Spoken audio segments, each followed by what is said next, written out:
इस्लामी अस्सलामु अलैकुम वरहमतुल्लाहि वबरकातुहू।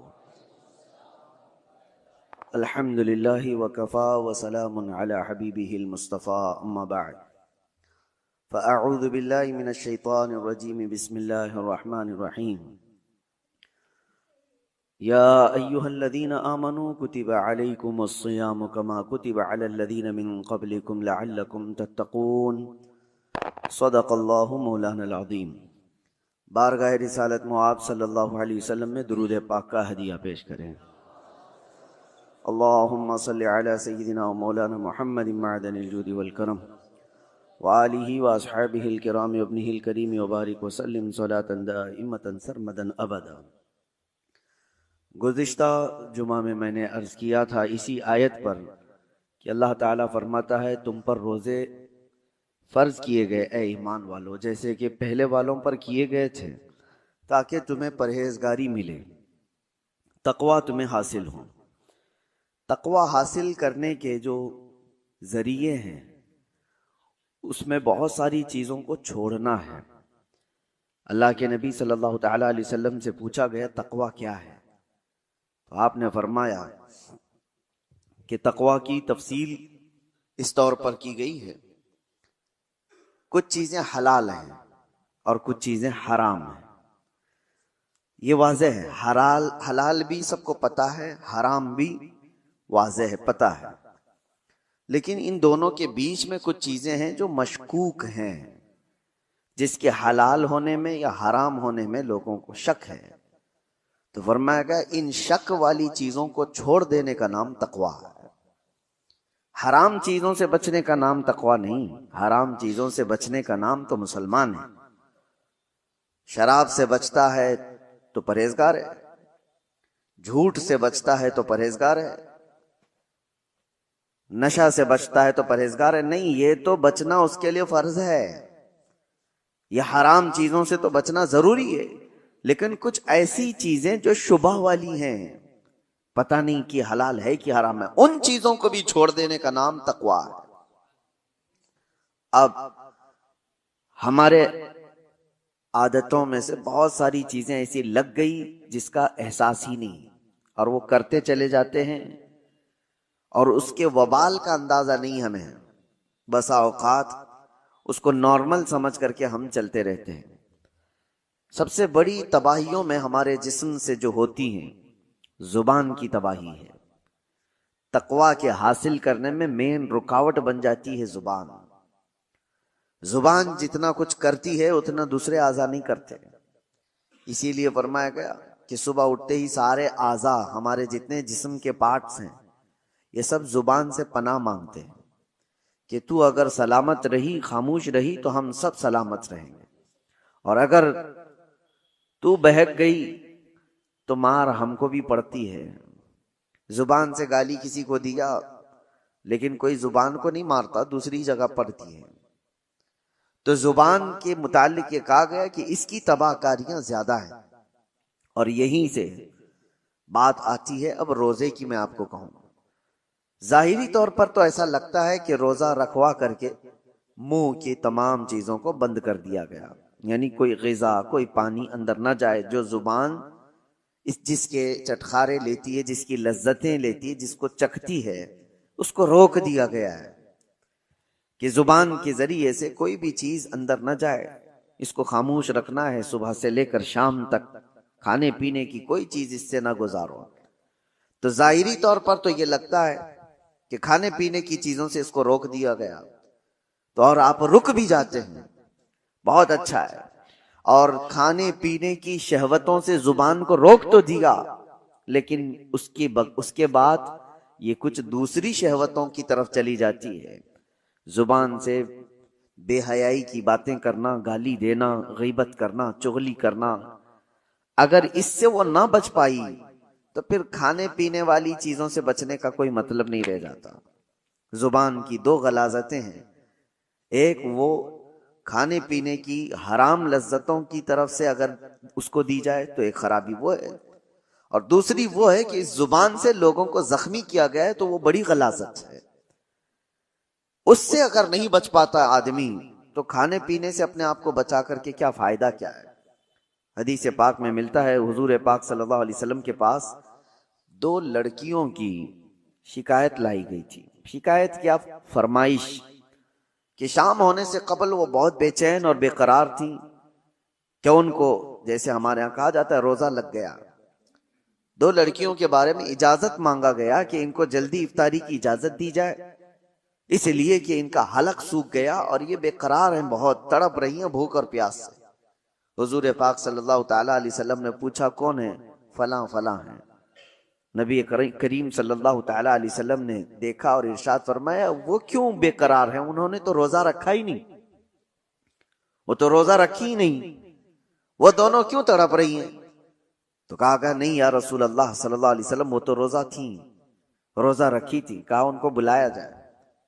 दोनों आई तो वो सूखा चेहरा, निढाल जिस्म, लेकिन हुजूर पाक सल्लल्लाहु ताला अलैहि वसल्लम ने एक बर्तन मंगवाया और उनके सामने किया। कहा इस बर्तन में अपने हलक में उंगली डालो और कै करो। एक वो रोजा रखने वाला जिसका पेट सूख चुका है, उल्टी क्या है? जो सुबह से शाम तक कुछ खाया ही ना हो तो उल्टी क्या करेगा? लेकिन नबी पाक सल्लल्लाहु अलैहि वसल्लम ने जब फरमाया तो उन लड़कियों ने अपने हलक में उंगली डाली और जैसे ही कै करना शुरू किया, उल्टी, तो गोश्त के कच्चे टुकड़े बाहर आने लगे, ताजे ताजे टुकड़े उस बर्तन में भर गए। तो उन लड़कियों ने देख करके वावेला मचाया कि हमने तो गोश्त खाया भी नहीं था, ये आया कहां से? हुजूर पाक सल्लल्लाहु ताला अलैहि वसल्लम ने फरमाया, क्या फलां जगह पर बैठकर तुम मोमिना औरतों की गीबत नहीं कर रही थी, उनकी बुराइयां नहीं कर रही थी? और अल्लाह ताला ने कुरान पाक में फरमाया, अयुइबु अहदुकुम अन याकुल लहम अखीहि मैता, जो अपने भाई की गीबत करता है, क्या वो इस बात को पसंद करता है कि अपने मरे हुए भाई का गोश्त खाए? ये आम सी बला हो गई है जिसको हम हल्के में लेते हैं, आम सी बला है। खास तौर पर औरतों में भी महफिलें सजती हैं बाज़ाब्ता, अगर उनका थोड़ा सा खाली वक्त मिल गया तो उस खाली वक्त को वो सारी गीबतों के नजर कर देती हैं। फलां बगल के औरतों का क्या हाल है, फलां रिश्तेदार औरतों का क्या हाल है, सास का क्या हाल है, बहू का क्या हाल है, ननद का क्या हाल है। ये तमाम चीजों की गीबतों के दरमियान उनकी पूरी महफिलें खत्म हो जाती हैं। इसीलिए फरमाया गया कि इस जुबान को रोकने के लिए अल्लाह तबारक व तआला ने तुम पर रोजे फर्ज किए ताकि तकवा हासिल करो, और तकवा हासिल करने के लिए सबसे बड़ी रुकावट है ये जुबान। सईदना अबू बकर सिद्दीक रदी अल्लाह तआला पूरे दिन भर उनसे कोई दो जुमले सुन लेता तो बड़ी बात होती, और आप अपने मुंह के अंदर कभी कभी कंकरियां रख लेते थे। कोई कुछ पूछता तो मुंह की तरफ इशारा फरमाते कि मुंह में कुछ है। तो बात ज्यादा ना करने के लिए आप, हालांकि कौन सी गलत बात करने वाले थे, वो रसूलुल्लाह सल्लल्लाहु ताला अलैहि वसल्लम के जानशीन हैं, उसके बावजूद अपनी जुबान को बचाने के लिए पूरा पूरा दिन अपने मुंह को बंद रखते। और हकीमों ने यही फरमाया, जो खामोश रहता है उसकी इज्जत बढ़ा दी जाती है। मन सकत नजा, जो खामोश रहा वो नजात पा गया। और अक्सर ऐसा होता भी है कि मेरे आका सल्लल्लाहु ताला अलैहि वसल्लम ने जुबान को पकड़ करके भी फरमाया था, मैं यदमनु बैन लिहयैहि वमन व बैन सुदगै, मैं यदमनु बैन लिहयैहि व बैन सुदगैहि अदमन लहुल जन्नह। हुजूर फरमाते हैं, दो रानों के बीच में जो तुम्हारा हिस्सा है शर्मगाह, और दो जबड़ों के बीच में जो तुम्हारी ये जुबान है, ये दो चीजों की हिफाजत की जिम्मेदारी ले लो। हुजूर फरमाते हैं, मैं तुम्हारे जन्नत में जाने की जमानत देता हूं। दो चीजों की हिफाजत, और ये दो चीजों को आप सोचें कंपैरिजन किससे है? शर्मगाह, आदमी की शर्मगाह, जो जिससे आदमी बहुत बड़े भयानक गुनाह कर सकता है, जिना का तक इर्तिकाब शर्मगाह से होता है, और उसके साथ जिस दूसरे पार्ट को जोड़ा गया वो जुबान है। यानी जितने खतरनाक गुनाह शर्मगाह से होते हैं, उसी अंदाज से गुनाह तुम्हारी जुबान से भी होते हैं। एक बात मैं आपको बताऊं, शर्मगाह जिना कर सकती है, गलतकारियां कर सकती हैं, लेकिन शर्मगाह कुफ्र नहीं करती। कुफ्र जो है जुबान करती है, कुफ्र जो है वो जुबान करती है, शिर्क जुबान करती है, शर्मगाह नहीं करती। इसीलिए बाज उलमा ने कहा कि शर्मगाह से भी ज्यादा जिल्लत वाली कभी कभार पाठ या कोई अजू बनता है तो वो जुबान बन जाती है। अल्लाह का इनकार करने वाली जुबान, रसूलुल्लाह सल्लल्लाहु तआला अलैहि वसल्लम की तमाम निशानियां देख करके जुबान से उनके खिलाफ बोलने वाली जुबान, इस्लाम के खिलाफ भोंकने वाली जुबान, ये वो जुबान है जो शर्मगाह से भी ज्यादा खतरनाक है। और आपके जिस्म के अंदर, आपके मुंह के अंदर जो जुबान है, आप खुद उसको फैसला करें कि किस हद तक सही है और किस हद तक गिरी हुई है। अरब में एक बात कही जाती है, जराहतुस सिनान लहल तियाम वला यल्तामु मा जरहल लिसान। तलवार से दिया हुआ जख्म सूख सकता है, जुबान से दिया हुआ जख्म कभी नहीं सूखता। जिसको जुबान से आपने कभी तानो तशनी किया, गाली दिया है, उसके दिल को छलनी किया है, वो बरसों तक उसका जख्म दिल के अंदर रहेगा, वो मुंदमिल नहीं होता। चाकू से काटा हुआ जख्म थोड़े दिनों के बाद सही हो जाता है। इसीलिए कहा गया कि जुबान की अपनी हिफाजत करो। रोजा उसके लिए सबसे बेहतरीन रिहर्सल था। रोजे में इसीलिए हमारी जुबान को रोका गया। अब दो चीजों की तरफ मैं आपको इशारा करता हूं। इस जुबान की दो शहवत है। शहवत क्या है? बुराइयों की ख्वाहिश। इसकी दो शहवतें, एक खाने पीने की शहवत जुबान के अंदर है, यानी इसको जो चटखारे लगे हैं ना, जो लज्जतें लगी हैं, उससे कम पर ये राजी नहीं होती। जो तुमने लजीज चीजों की इसको आदत डाली, उससे कम पर यह राजी नहीं होती। यही तो बात है कि बच्चे आज घर में कुछ सब्जी बना दो, देखो फिर कैसे बवाल करते हैं, ये क्या है, खाना है कोई, निकल गए। क्योंकि जुबान को उन्होंने किसी लज्जत की आदी बना दिया, उनको बगैर वो चीज के मिले हुए। उससे भी बढ़ करके जो लोग शराब की लज्जत इसको दे चुके हैं, वो उससे कम पर भी राजी नहीं होती। क्यों नहीं छूटती शराब लोगों की? इसलिए कि जुबान की शहवत है। और ये जुबान की शहवत पर जब बंदा कंट्रोल नहीं करता, तो वक्त ऐसा आ जाता है कि फिर वो हराम भी नहीं देखती, हलाल भी नहीं देखती। यही तो बात है। लोग आज जिस तरह से बाहर खा रहे हैं, जो मिले वो सब खा रहे हैं। उनको नॉनवेज चाहिए, तो ये देखना भी नहीं है कि हलाल है कि हराम है, बस जुबान को उसकी लज्जत चाहिए। आज तो इतना कॉमन हो गया, मैंने इससे कबल शायद आपके दरमियान ही बयान किया या तफसीर में अर्ज किया था कि रिज्क की कितनी ज्यादा अहमियत इस्लाम में दी गई है, कि तुम्हें अल्लाह ने पाक चीजों पर रखा है। इसलिए कि रिज्क जब खराब जिस्म के अंदर जाता है, तो सिर्फ तुम्हारे आमाल खराब नहीं होते, तुम्हारी नस्ल भी खराब होती है। सिर्फ तुम्हारे आमाल तक नहीं रहता, तुम्हारी नस्ल तक भी जाता है। तो ये आज जो दौर है, पूरी दुनिया तुमको हराम परोसने के पीछे लगी हुई है। अरे खिंजीर का गोश्त तक परोस दिया जाता है। और लोग, अब वो तहकीक वाले लोग नहीं रह गए, जो मिल गया वो खा लिए। पहले तो ये होता था कि हम अपनी नॉनवेज चीजें, गोश्त वगैरह की चीजें कहीं भी चलते फिरते नहीं ले लेते थे। मुतय्यन जगह से, जहां से हमें यकीन हो कि अल्लाह के नाम पर ज़बह किया हुआ हो, तो वो हम खा लेते। लेकिन आज उसका एहतमाम लोगों ने बंद कर रखा है। और अब हमारे यहाँ तो हलाल सर्टिफिकेट पर तो वैसी भी पाबंदी लगा दी जा रही है। और जो लोग देते थे उनका भी कोई भरोसा नहीं था कि यह हलाल किस तरफ से कहा जा रहा है। मैंने सुना घर बैठे लोग अब नई नई कंपनियों से ऑर्डर कर देते हैं। याद रखना, उनके हलाल होने का कोई यकीन नहीं। घर बैठे लोग आसानी के लिए 5 मिनट में, 10 मिनट में डिलीवरी बॉय आएगा और दे करके चला जाएगा। मार्केट में मिलने वाली फ्रोजन चीजें जो रेडीमेड होती हैं, उठा करके लाया और उसको फ्राई किया और खिलाया, खुद भी खाया और बच्चों को भी खिलाया। जबकि वो हराम अगर हो तो मेरे अजीजों, आपने पूरे घर को तबाह व बर्बाद किया है। अपनी औलाद को हराम खिलाया।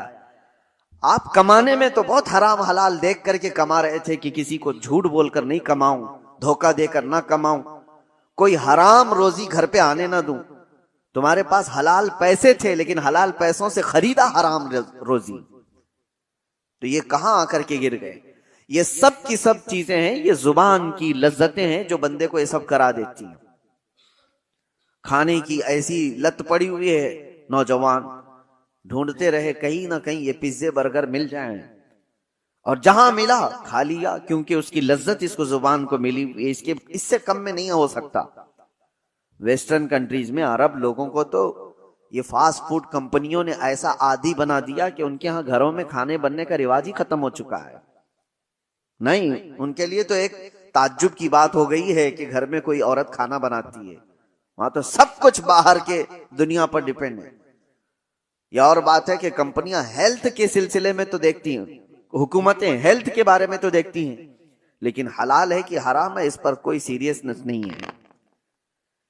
मेरे अजीजों, चंद साल पहले हमारे इसी शहर की बात बता रहा हूं, एक पिज्जे की मशहूर दुकान में एक साहब ने खरीदा और खाया भी और दूसरों को खिलाया भी।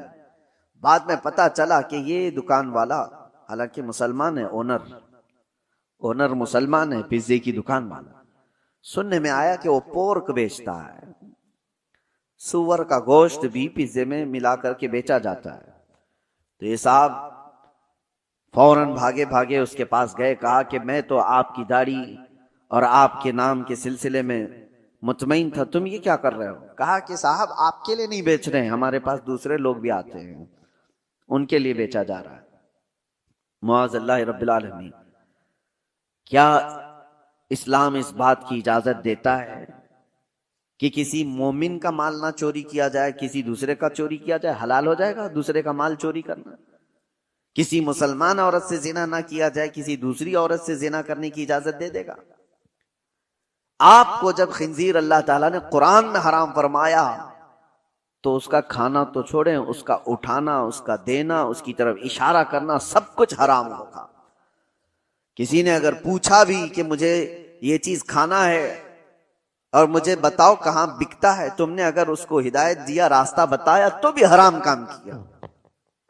शराब की दुकान की तरफ तुमने इशारे करके बताया यहां मिलती है, जाओ ले लो पी लो, तुम भी उसके गुनाह में बराबर के शरीक हो। ये अगर आज हालात ऐसे हो गए हों तो बचना कितना मुश्किल हो गया है, कितना मुश्किल हो गया है। एक ऐसे मुसलमान की दुकान पर उसने देखा, ये बड़ा बवाल भी हुआ था, बहुत कुछ हुआ, लेकिन मेरे अजीजों, इसका इलाज क्या है? क्या आप सारे के सारे मिल करके ऐसी जगहों से इन तमाम चीजों को हटाने की मांग करेंगे कि तुम ये नहीं बेच सकते, तुम ये नहीं? मेरे अजीजों, ये दुनिया अब अलग लेवल पर चल रही है। तुम्हारे मुजाहरे, तुम्हारे प्रोटेस्ट से कोई चीज बदलती नहीं। तुम अपनी जुबान के खिलाफ प्रोटेस्ट करो। इसको जो हमने लज्जतें दी थी, वजह यह है कि मैं गया क्यों वहां पर, ये जुबान मुझे वहां तक ले गई कि मुझे यही खाना है, तो तुम वहां तक पहुंचे। इस जुबान को उन तमाम लज्जतों से आरी कर दो, निकाल दो। और रमजान इसी के लिए खास तौर पर मेहमान बन करके आया है। मेरे अजीजों, दो शहवतें मैंने जुबान की बताई, एक शहवत इसकी खाने पीने की है और एक शहवत इसकी बोलने की है। बोलने की भी एक शहवत है। ये ऐसा नहीं है कि ये जुबान खुद ब खुद ऐसी कुछ बक चली जाएगी, इसकी भी एक शहवत है। कुछ लोगों को हंसाने के लिए झूठी चीजें गढ़ लेते हैं, कहा ये शहवत है जुबान की। वो अपने आप को बड़ा बनाने के लिए लोगों के दरमियान झूठी बातें फैलाया, और वो उतना ही बड़ा गुनहगार है। झूठ बोलने का जो गुनाह है, लोग जुबान के जरिए से जो दूसरों की बैक बाइटिंग करते हैं, गीबत करते हैं, इसको हल्के में लेते हैं। बसा औकात कहा गया है अलगीबत अशद्दु मिनज़ ज़िना, गीबत जो है ना, ये जिना से भी बढ़ जाता है। इससे कई चीजें तबाह बर्बाद होती हैं। और हुजूर पाक सल्लल्लाहु अलैहि वसल्लम की हदीस है, अन्नम्माम ला यदखुलुल जन्नह, नम्माम कहते हैं चुगलखोर को। कहा कि इसकी बात उस तक जाकर पहुंचाने वाला, उसकी बात इस तक ला करके पहुंचाने वाला, हुजूर फरमाते हैं वो जन्नत की खुशबू भी नहीं सूंघ सकता, वो जन्नत में नहीं जाएगा। और ऐसे कितने लोगों की आदतें हैं। मुखबिर लोग क्या करते हैं, ये टिप्पर लोग क्या करते हैं, सब यहाँ की खबरें उधर देने का, उधर की खबरें इधर लाना है। 100-500 के लिए वो अपना ईमान बेचते हैं और वो जन्नत की खुशबू से भी महरूम हो जाते हैं।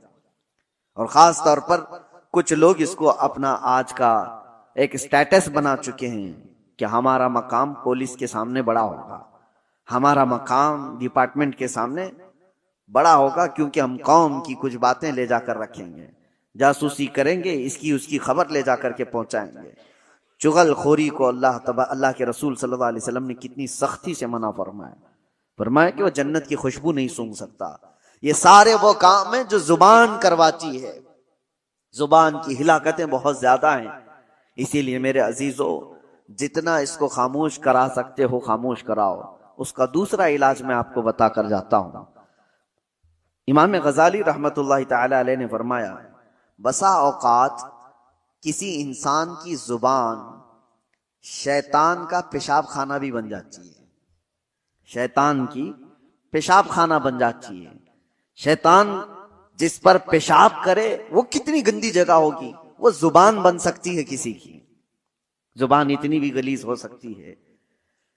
इसको अगर रोका नहीं गया, इसको अगर कंट्रोल में नहीं रखा गया, तो ये शैतान की पेशाब गाह बनेगी, पेशाब खाना बनेगी। अब इसके इलाज के सिलसिले में मैं आपको बताऊं, सारे बुजुर्गों ने, औलिया कामिलीन ने इसको धोया, इसको पाक किया। तो क्या किया, जब जब इस जुबान को दुरूद पाक की आदत डाल दी जाए, मेरे नबी पाक सल्लल्लाहु ताला अलैहि वसल्लम की गैरत है कि फिर उस जुबान की हिफाजत पर अल्लाह फरिश्तों को लगाता है। अब इस जुबान को बचाओ। ये कसरत से नबी पाक सल्लल्लाहु अलैहि वसल्लम पर दुरूद भेजती है। अल्लाह का जिक्र करने वाली जुबान, मेरे अजीजों, अल्लाह तबारक व तआला उस जुबान की हिफाजत करेगा। अभी देखें, ये रब ताला का एहसान ही तो है, खाने पीने से अल्लाह ने हमारी जुबान को बचा कर रखा। ये हिफाजत तो हो रही है। हराम तो हराम, हम हलाल भी नहीं खा रहे हैं, दिन भर हलाल चीजें भी नहीं खा रहे हैं। अल्लाह ने इसको रोक कर रखा है। ये उसका एहसान है, उसका करम है, जो हमें परहेजगार बनाना चाहता है, हमें तकवा देना चाहता है, तो बचा कर रखा। बाकी अब बोलने से, गंदगियों से, गीबत से, चुगली से, गाली से, हराम कारियों से, कुफ्र से, शिरक से, फिस्क से, ये जो जुमले निकलने वाले हैं, इससे रोकना अब तुम्हारी जिम्मेदारी है। अल्लाह ने तुम्हारे हाथ में दिया। अगर हमारा रोजा सुबह से लेकर शाम तक कुरान की अक्सर तिलावत में निकलता, या फिर आपके दुरूद मुबारका में गुजरता, तो मेरे अजीजों, ये जुबान फिर वो बेहयाइयां नहीं करती, बेहयाइयां नहीं करती। बस ये अल्लाह की तौफीक की बात है, अल्लाह की तौफीक की बात है। मुझे आज ये बात करते हुए याद आती है, मेरे वालिद गिरामी रहमतुल्लाह ताला अलैह, उनका मामूल था रमजानुल मुबारका में इतना कुरान पढ़ते थे। मैं खुद जानता हूं कि उनसे बात करने के लिए कभी कभार आधा एक घंटा हमें कमरे के बाहर इंतजार करना पड़ जाए कि अभी पढ़ रहे हैं, अभी कहीं स्टॉप हो तो बात कर रहे हैं। सहरी से लेकर के वो शुरू करते थे तो तरावी तक उनका खत्म कुरान भी होता था। एक टारगेट बनाकर चलना था कि मुझे एक खत्म कुरान पूरा करना है, एक खत्म कुरान। मैं हाफिज हूं, 27 साल से हम तरावी पढ़ा रहे हैं, लेकिन ये मैं जानता हूं कि एक दिन में खत्म कुरान करने के लिए सारी चीजें छोड़ना पड़ेगा। हराम तो हराम, हलाल बातचीत करने में भी वक्त नहीं मिलेगा। कंटिन्यू आदमी तिलावत करता रहे, इधर उठे, उसमें बीच में कितनी चीजें होती हैं, अपनी हाजतें हैं, नमाजों का वक्त है, या फिर थोड़ा आराम भी करना हो। ये सारी चीजें अगर मिला दी जाएं तो एक दिन में होना बहुत मुश्किल हो जाता है, और अगर हो तो फिर सारे काम अलग, सिर्फ कुरान, सिर्फ कुरान। लेकिन आज उनकी बात याद आती, अल्लाह उनकी तुरबत पर अब्र रहमत नाजिल फरमाए कि ये बताने की कोशिश भी की थी कि जितनी देर तुम अल्लाह के कलाम पढ़ने में मसरूफ रहोगे, और हदीस पाक ये भी है कि अगर कोई ये पूछता है कि क्या हम कुरान ही पढ़ते रहें, क्या हम सिर्फ दरूद ही पढ़ते रहें, और भी तो काम है, दुआ वगैरह करना है किसी के लिए, फरमाएगा जो बंदा तिलावत कुरान में मसरूफ रहा, दुआ करने का वक्त नहीं मिला, तो पूरी कायनात में जो दुआ की जा रही अल्लाह उसे वो भी अता करेगा। उसे दुआ करने का वक्त नहीं मिला तो अल्लाह ताला उसको वो सब अता करेगा जो उसके कल्ब में है, उसके दिल में है, मांगना चाहता था। क्यों नहीं मांग सका? कि वक्त नहीं मिला उसे, तिलावत कलाम में था। इसी तरह हदीस मुबारका की भी मुतालिक बुजुर्गों ने फरमाया, जो कसरत से दुरूद पढ़ता रहा तो अलग से कोई और दुआ करने की हाजत नहीं। उसको बीमारियों के लिए, अपने कर्ज से नजात के लिए, किसी की परेशानी के लिए दुआ करना जरूरी है। लेकिन अगर दुआ करने का वक्त नहीं मिला, कसरत से मेरे आका की बारगाह में दुरूद पढ़ने में मसरूफ रहा, तो वो दुरूद ही उसकी सारी दुआओं के लिए काफी हो जाएगा। मेरे अजीजों, अपनी जुबान को बिजी रखने का ये सबसे बेहतरीन तरीका था। और जब जुबान कुरान की तिलावत में या रसूल करीम सल्लल्लाहु अलैहि वसल्लम पर दुरूद पढ़ते हुए मसरूफ हो जाती है, तो एक तो इसकी लज्जतों से हमने इसको बचा तो दिया, उन हराम कारियों से बचा तो दिया, जो इसकी शहवत थी उसको रोक तो दिया, लेकिन उसका नतीजा ये भी निकलता है कि इस जुबान में अल्लाह ताला कमाल की तासीर अता फरमाता है, असर अता करता है।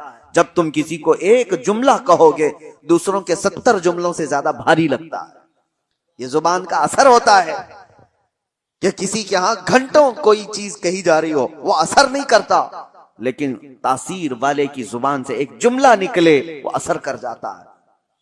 आखिरी बात, सरकार सैयदना गौसे आजम अब्दुल कादिर जिलानी रदी अल्लाह ताला जब बयान करते थे तो 70,000 से कम का मजमा नहीं होता था।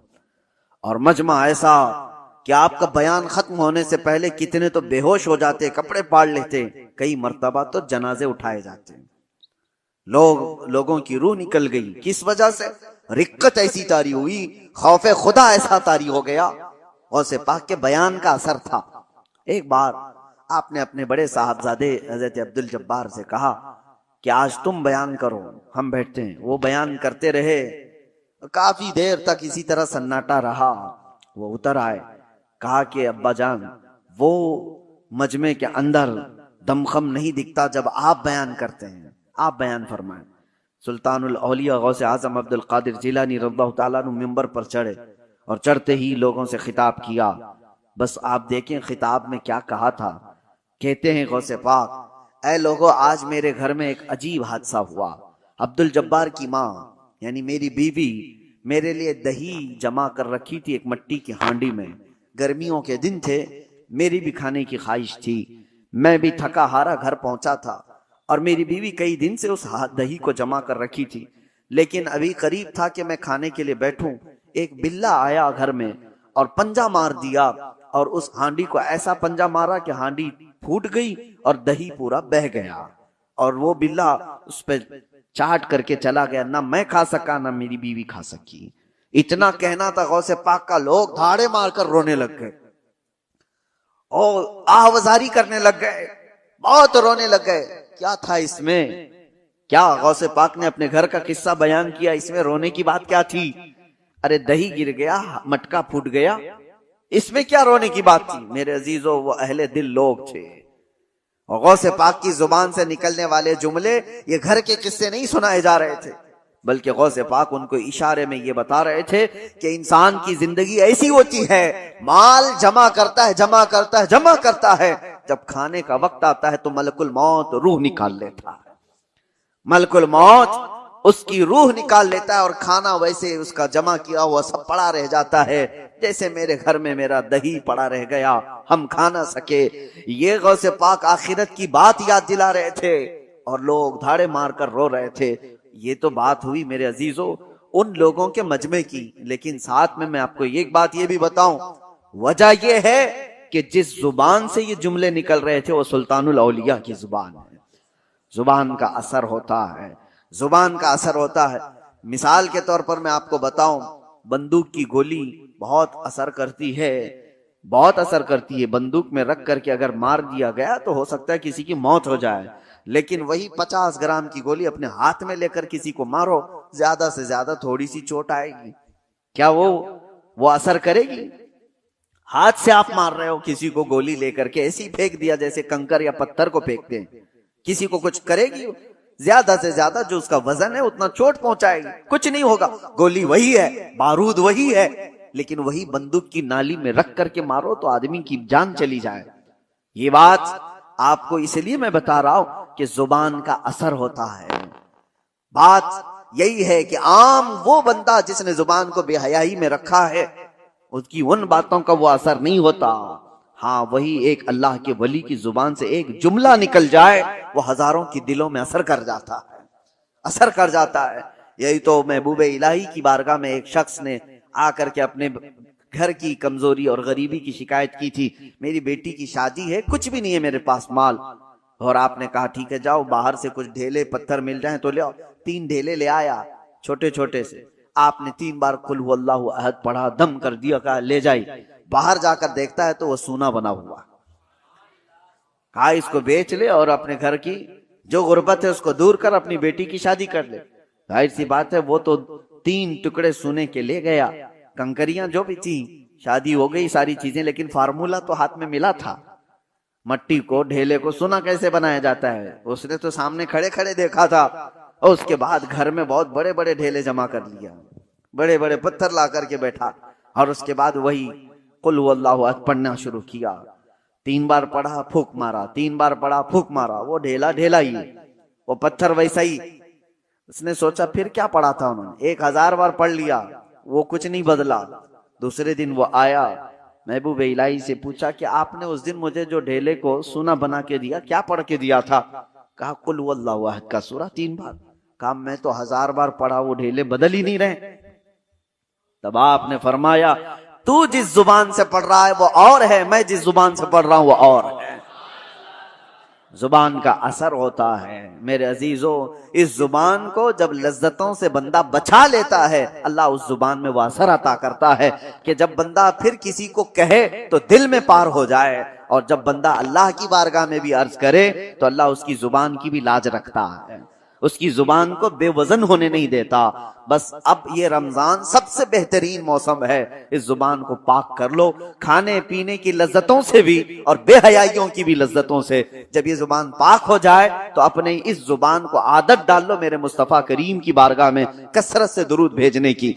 और एक बात मैं बताकर रुखसत होता हूँ, हजरत सईदना सुलेमान जजूली रहमतुल्लाहि तआला अलैह बहुत पाए के बुजुर्ग हैं, जिन्होंने दलाइलुल खैरात शरीफ लिखी है। दलाइलुल खैरात दुरूदों के मजमुए का एक ऐसा हिस्सा पूरी दुनिया में आज मशहूर है। जितने दुरूद थे सबको उन्होंने जमा किया, और दलाइलुल खैरात पढ़ पढ़ करके कितने वो लोग हैं जिनको अल्लाह ने विलायत अता फरमाई, अल्लाह के वली बन गए। इसको लिखने वाले सुलेमान जजूली, क्यों लिखा उन्होंने वो बताते हैं। एक बार सफर में थे और रास्ते में शाम हो गई, असर हमने नहीं पड़ी थी, करीब देखा तो एक कुआं था।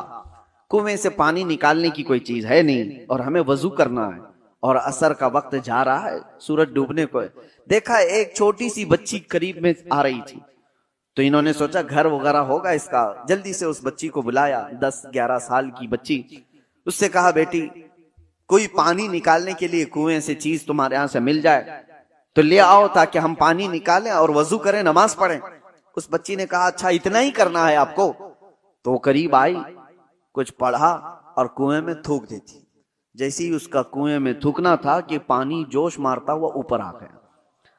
कुएं का पानी ऊपर आया। सुलेमान जजूली कहते हैं हमने वजू कर लिया, देखा कि इस लड़की की करामत, और उससे हमने कहा अल्लाह की कसम देता हूं बेटी रुक जाना, नमाज पढ़ लेने दे, हमारी असर कज़ा ना हो जाए। असर की नमाज पढ़ने के बाद उस बच्ची से आप पूछते हैं बता तो सही क्या पढ़ करके तूने इस कुएं को इस तरह का हुक्म दिया? उसने, उस लड़की ने कहा कुछ भी नहीं, एक बार दुरूद पढ़ा था, एक बार दुरूद पढ़ा था। कहा एक बार दुरूद पढ़ा और कुएं का पानी जोश मारकर बाहर आया। उस बच्ची ने कहा बात दर हकीकत यह है कि मेरे वालिद ने हमें तरबियत ऐसी की, कभी हमने अपनी जुबान पर हराम ग़िज़ा को लगने नहीं दिया और कभी हराम जुमला जुबान से निकाला नहीं। फिर दुरूद पाक पढ़ा तो अल्लाह ने उसमें यह असर अता फरमाया। उसके बाद आपने पूरे दुरूदों का मजमुआ लिखा था। इसीलिए मेरे अजीजों जुबान को बचाओ, इसकी हिलाकतें बहुत बड़ी हैं। जब ये हिलाक करती है आदमी को तो काफिर बनाकर छोड़ती है। यही जुबान